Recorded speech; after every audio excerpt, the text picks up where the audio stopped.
Hello guys, இன்றைக்கி என்ன பார்க்க போகிறோன்னா சட்னி தாங்க பார்க்க போகிறோம். என்ன சட்னின்னு பார்க்குறீங்களா? பீக்கங்காய் தோல் சட்னி. பேன் அடுப்பில் வச்சுக்கோங்க, எண்ணெய் ஊற்றிக்கோங்க.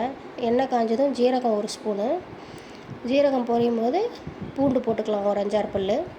அப்புறம் வரமிளகா 3, பச்சை மிளகா 1 போட்டு நல்லா வணக்கிக்கோங்க.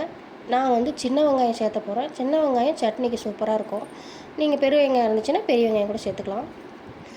இப்போ நல்லா வணங்கட்டும். இந்த ஸ்டேஜில் பீக்கங்காயோட தோல் சேர்த்திக்கலாம்.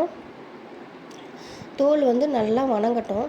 தோலை நீங்கள் தூக்கி போடாமல் இந்த மாதிரி சட்னி செஞ்சு பாருங்கள், சூப்பராக இருக்கும். சாதத்துக்கும் நல்லாயிருக்கும், இட்லி தோசைக்கும் நல்லாயிருக்கும். இப்போ இந்த ஸ்டேஜில் வணங்கிடுச்சு. இப்போ தக்காளி 2 தக்காளி போட்டு நல்லா வணக்கிக்கோங்க.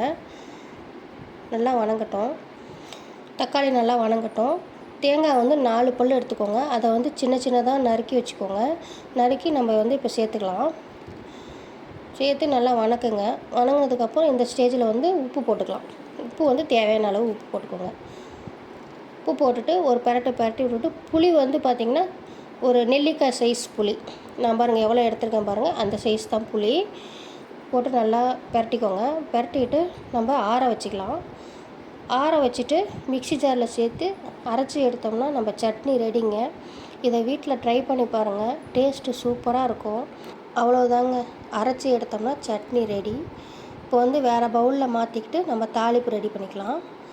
தாளித்து நம்ம சட்னியில் சேர்த்தோம்னா நம்ம சட்னி ரெடிங்க.